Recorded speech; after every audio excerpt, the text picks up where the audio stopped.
My brothers and sisters, what is going on? This is Steel Sermon in the house. Monday morning with another video. As always, do me a favor, like, comment, subscribe. Follow me on Instagram. Link is posted in the description box below. So I'm going to be talking about the upcoming draft in this one. This is a video that I've been wanting to make for a while, and why this is, I seem to say this every year with the Steelers now, probably one of the most important drafts in the history of this franchise.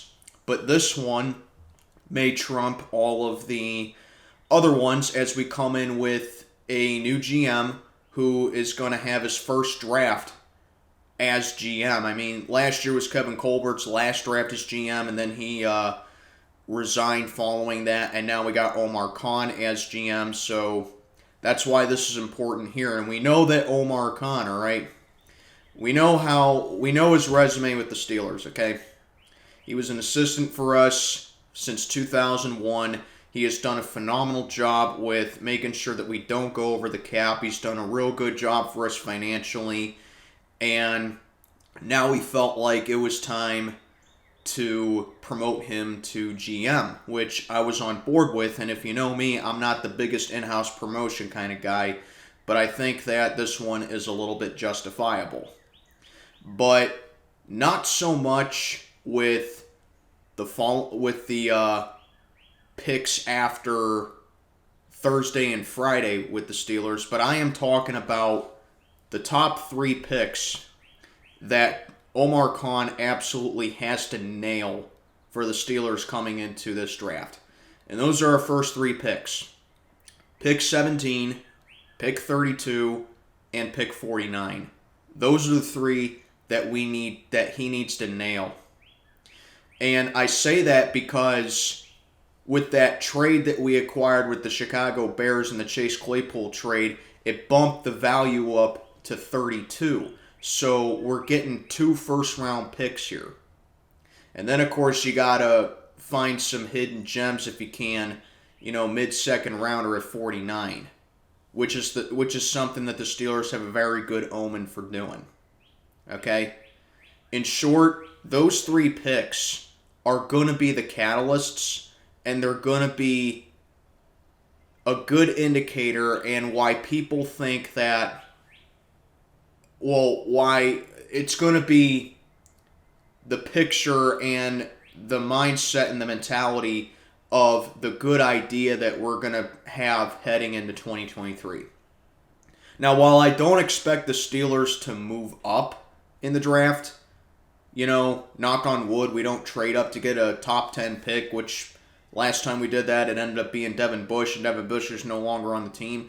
But the Steelers have to look at their own board that this is the player that they want, even if we are going top 10. It's always been that way for the Steelers, and Omar Khan has to have that mindset as well. And you take a look at the abundance of the needs that we need. Okay? Fixed up the O-line a little bit in free agency, but we need to replenish that in the draft. Corners, that's another big fill-in. Okay? All we really did was just bandage the situation in free agency so far. You can't be satisfied with that. And if I'm, the rumors are right, and we're going to get this Joey Porter Jr. kid out of Penn State, then he has to go either at 17 or 32. So, corner is something big as well. Wide receivers need some help. We got a young core of wide receivers that need to develop more. Then we got Deontay Johnson as well, who's coming off a real bad year, to put it lightly. Wide receivers need some help. We need a middle linebacker. So you see, we have all these different positions that we need to fill in as far as building up the future for Kenny Pickett goes, and what this franchise is going to look like in the next 5-6 years. And it starts with Omar Khan coming in a couple weeks. And I know that a lot of people looked down on the Kenny Pickett draft pick last year. It's like, you got Mitch Trubisky in the offseason, so now you're drafting a quarterback like this. Why? Here's the thing, okay? if there were a certain amount of teams last year that they were like, we cannot go into 2022 without a quarterback. And when you saw Mike Tomlin's reaction when he got off the phone with Kenny Pickett, how he was blissfully running down the hallway saying, we got Kenny, you know that's not normal for a veteran NFL coach to do that.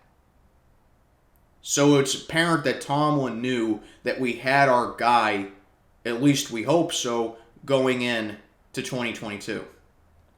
No one can predict the future. No one can say for sure, if this guy's going to pan out or not, if this guy's going to be, a Pro Bowl level player or an All-Pro or whatever. No one can predict that. But there's one thing for sure, and you guys all know this firsthand from me and a lot of other Steeler video makers out there. You know this firsthand. We will bury a DOA. Meaning if we draft a bust and they play like a bust and they do not live up to expectations, or we draft someone who was high profile and who could have been a good player and they don't perform, the fan base will let you know about it. Okay, we will bury players like that. Do I need to bring up Jarvis Jones? Do I need to bring up Lima Sweet? No, I don't. Okay? That's why this draft is important. And that's why it's going to be one of the most important ones in the history of this franchise. Brand new GM, brand new regime, brand new mindset. Omar Khan has to nail it, man. Because not only am I going to get a good picture of what the players and what the franchise itself is going to be like in the near future, but I'm also going to have an idea on what our GM is going to be like. And when we first promoted him, I was like, he has a good financial mind, but he's not the best with scouting and developing players. That's why, you see, that's why this is important. 17, 32, 49, Omar. Those are your Powerball numbers. And you better make sure you make them count. But let me know what you think down in the comments below. This is Steel Sermon. Check it on out for the day. May God be with you all.